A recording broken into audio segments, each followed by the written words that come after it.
नमस्कार, मैं Chandrabhan Prajapati, lecturer mechanical engineering government polytechnic Bargarh Chitrakoot, आप सभी का अपने यूट्यूब चैनल में वेलकम करता हूं।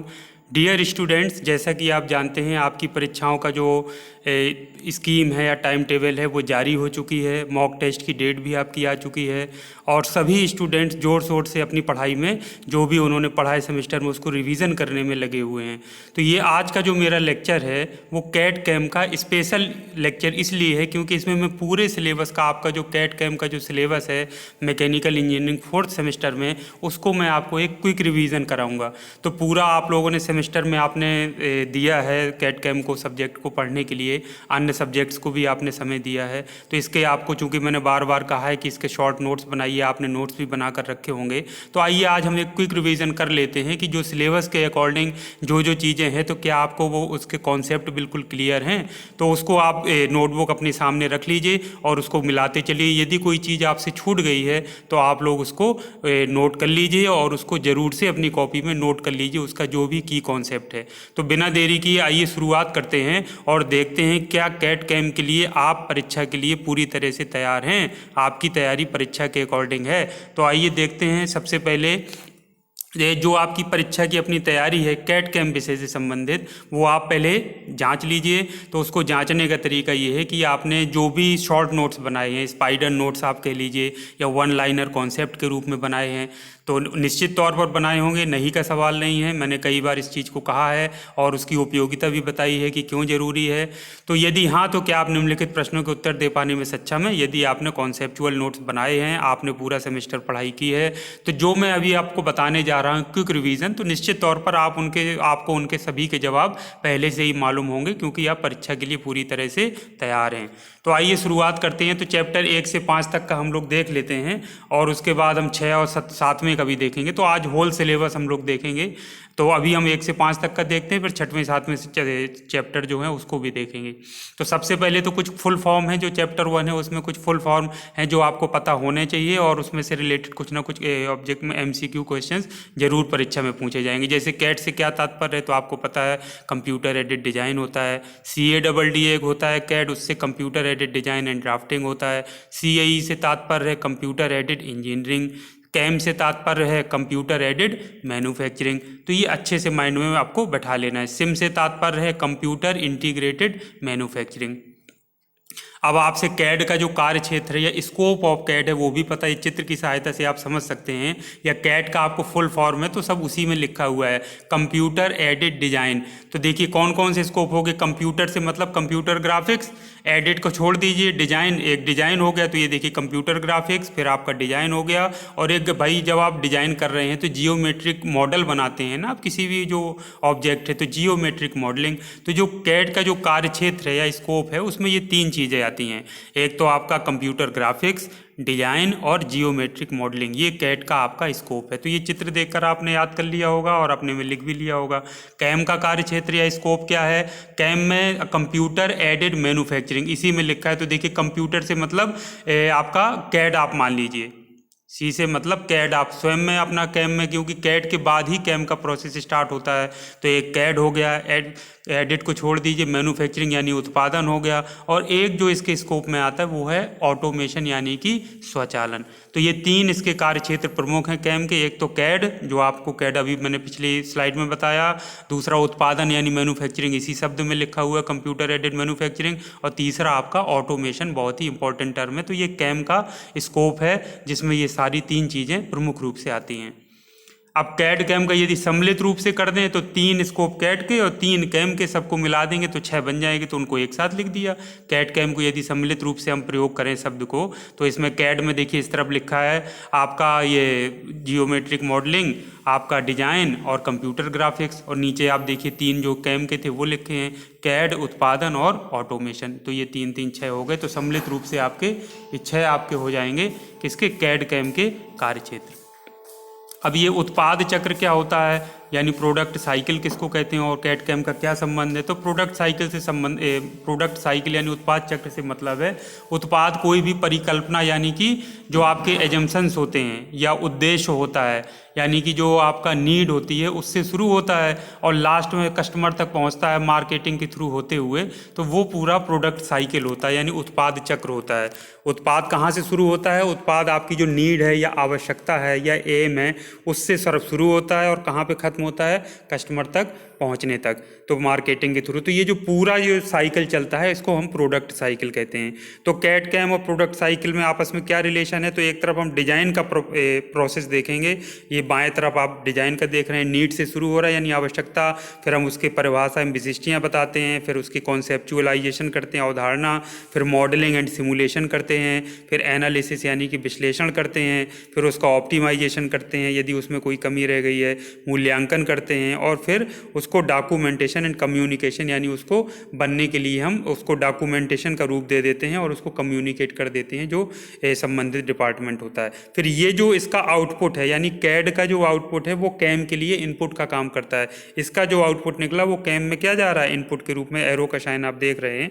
तो ये उत्पादन प्रक्रम वाला यदि हम देखें तो इसमें सबसे पहले प्रोसेस प्लानिंग होता है और इसके अलावा जो अन्य प्लानिंग होती है प्रोडक्शन प्लानिंग, नए टूल की डिजाइन एवं क्रय, पदार्थ क्रय आदेश, और उसके बाद एनसी या सीएनसी की प्रोग्रामिंग, उसके बाद हम उत्पादन करते हैं, फिर क्वालिटी कंट्रोल आता है, फिर पैकेजिंग करते हैं, शिपिंग करके फिर मार्केटिंग के द्वारा कस्टमर तक इसको पहुंचा दिया जाता है। तो ये पूरा प्रोडक्ट साइकिल है जो कैड कैम के अंतर्गत इसको पूरा दर्शाया गया है।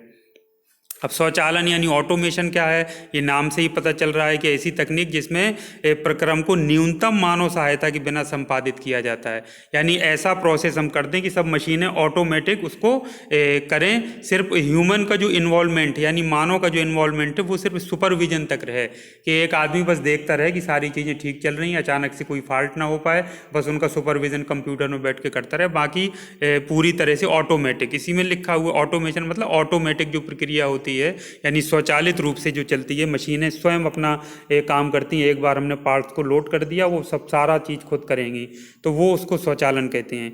तो ऐसा प्रक्रम है जिसमें जो ह्यूमन इन्वॉल्वमेंट है या मानव सहायता है वो न्यूनतम या मिनिमम होती है और सारा काम मशीनें स्वयं करती हैं। अब क्या इसमें आपको खुद देख लिए होंगे कैड कैम के लाभ क्या हैं, अलाभ क्या हैं, यानी एडवांटेजेस, डिसएडवांटेजेस, अनुप्रयोग यानी एप्लीकेशन, उन पर भी एक नज़र डाल लीजिए। कई बार एमसीक्यू जो प्रश्न है ये पूछा जा सकता है कि इनमें से कौन कैड के लाभ नहीं है, ऐसा प्रश्न आ सकता है। तो 4 ऑप्शन दे देंगे, तो जो आपको लग रहा है ये कैड का लाभ नहीं हो सकता है उसको आपको टिक कर दिया, कौन सा कैड का अलाभ है या एप्लीकेशंस कैड कैम का कौन सा है। तो इस तरीके की चीज़ें आपको प्रश्न में पूछे जा सकती हैं, तो इसको एक बार रिवीजन करना जरूरी है। इसके अलावा कैड के हार्डवेयर आप जानते हैं जो जनरली कंप्यूटर के हार्डवेयर होते हैं वही होते हैं, इसके लिए अलग से किसी हार्डवेयर की ज़रूरत नहीं होती है। जैसे सीपीयू हो गया, सेंट्रल प्रोसेसिंग यूनिट, मॉनिटर हो गया, मॉनिटर में आपका एलसीडी एलईडी आता है, कीबोर्ड हो गया, माउस है, स्टोरेज डिवाइस हैं, जैसे स्टोरेज डिवाइसेस में जैसे पेन ड्राइव हो गया, हार्ड डिस्क हो गया, सीडी डीवीडी इत्यादि। तो ये सारी चीज़ें आती हैं, तो आप कैड हार्डवेयर को जानते हैं। इसके अलावा कैड के सॉफ्टवेयर होते हैं। आपको पता है कि कैड में डिज़ाइन बनाने के लिए सॉफ्टवेयर की आवश्यकता होती है, कंप्यूटर में आपको सॉफ्टवेयर इंस्टॉल करना पड़ता है। तो मैंने पहले भी बताया कि 2 तरह के सॉफ्टवेयर होते हैं, एक तो कमर्शियल कैड सॉफ्टवेयर होते हैं, एक होता है free and open source software. Commercial software वो सॉफ्टवेयर होते हैं जिनको हम पैसा दे करके उनका लाइसेंस परचेज करते हैं और फिर हम कंप्यूटर्स पर यूज करते हैं।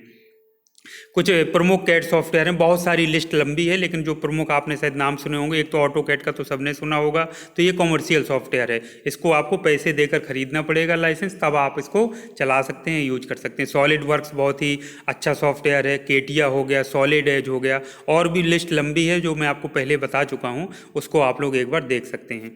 अब free and open source software जिसको आप फ्रीली यानी निःशुल्क, और ओपन सोर्स का मतलब है कि उसके साथ एक कोड भी, जो उसका सोर्स कोड है वो भी आपको फ्री में अवेलेबल रहता है, जिसमें आप कुछ करेक्शन भी कर सकते हैं और सॉफ्टवेयर में इंप्रूवमेंट भी कर सकते हैं। इसमें सबसे इंपॉर्टेंट और पावरफुल सॉफ्टवेयर है फ्रीकैड, जिस पर मैं बच्चों को काम कराता हूं।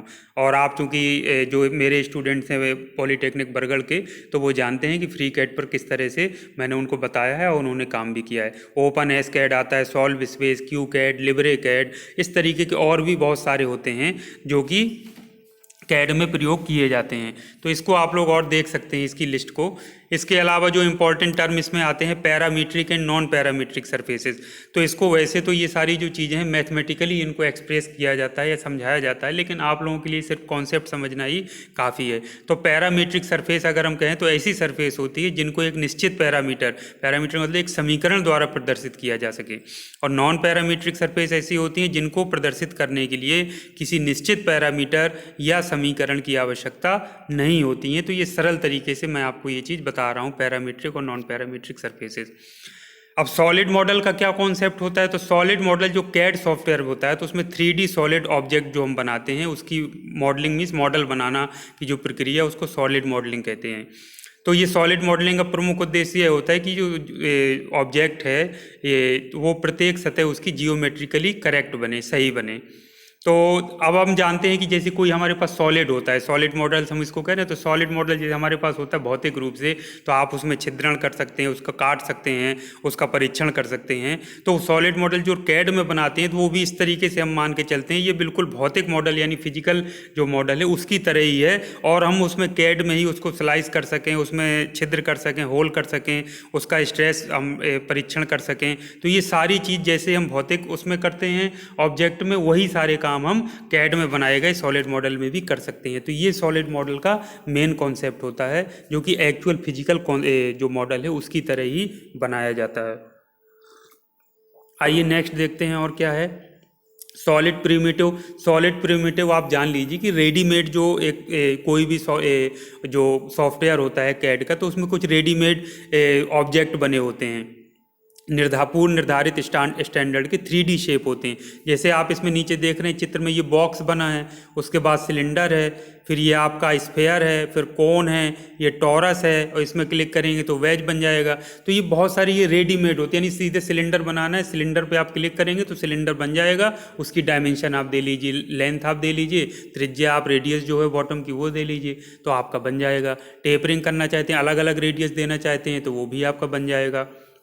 तो ये रेडीमेड जो 3D शेप होते हैं जो किसी भी जो कैड सॉफ्टवेयर में उसमें उपलब्ध होते हैं उनको हम सॉलिड प्रिमिटिव कहते हैं। तो सॉलिड प्रिमिटिव में क्या क्या आता है? बॉक्स, सिलेंडर, कोन, स्फेयर, वेज, टॉरस, ये प्रमुख 3D शेप्स यही होते हैं। तो ये सारे आते हैं, कुछ और भी आप उसमें करेक्शन सारा कर सकते हैं अगर आप क्लिक करेंगे, और जो बच्चों को मैंने बताया भी था जब मैंने आपको पढ़ाया था। तो ये याद रखिएगा, तो ये हो सकता है इससे संबंधित प्रश्न पूछा जाए और आपको कॉन्सेप्ट क्लियर करने के लिए भी पता होना चाहिए। इसके अलावा कुछ 3D कमांड्स होती हैं जब आप कैड का यूज करते हैं, उनमें प्रमुख होती है एक्सट्रूड कमांड, रिवॉल्व कमांड। तो एक्सट्रूड कमांड जैसे हम कोई एक्स और वाई प्लेन में हमने कोई 2D शेप बना लिया, एक्सट्रूड का मतलब होता है उसको तीसरी दिशा में उठा देना, यानी ऊंचाई दे देना। तो जैसे एक्स वाई में बनाया तो जेड दिशा में हम उसको ऊंचाई दे दें तो वो एक सॉलिड बन जाएगा, तो वो एक्सट्रूड कमांड के द्वारा किया जाता है। इसी तरह काम पैट कमांड के द्वारा भी किया जाता है। रिवॉल्व फीचर, रिवॉल्व होता है, रिवॉल्व मीन्स होता है घूमना। तो मान लीजिए कोई आप एक रेक्टेंगल बनाएं और उसको 360 डिग्री में घुमा दें, तो आप सोचिए कि आपका जो ऑब्जेक्ट होगा वो क्या बन जाएगा। तो इस तरह से आप जो है तो उसको घुमा दें, यदि 360 ना घुमाना चाहें तो 270 डिग्री घुमा दें, तो वो उतना 270 डिग्री तक में वो पूरा घूम कर बन जाएगा। तो रिवॉल्व मीन्स होता है किसी चीज को घुमा देना। कोई एक शेप बनाइए उसमें 2D का और उसको घुमा दीजिए जितनी डिग्री एंगल पे आप चाहें, 360 डिग्री मैक्सिमम, और इसके अलावा जितना कम चाहते हैं उतना आप घुमा दीजिए। इसके अलावा बूलियन फंक्शन आप जानते हैं, फिजिक्स में आपने पढ़ा, यूनियन मतलब दो ऑब्जेक्ट हैं, एक सिलेंडर है, बॉक्स है,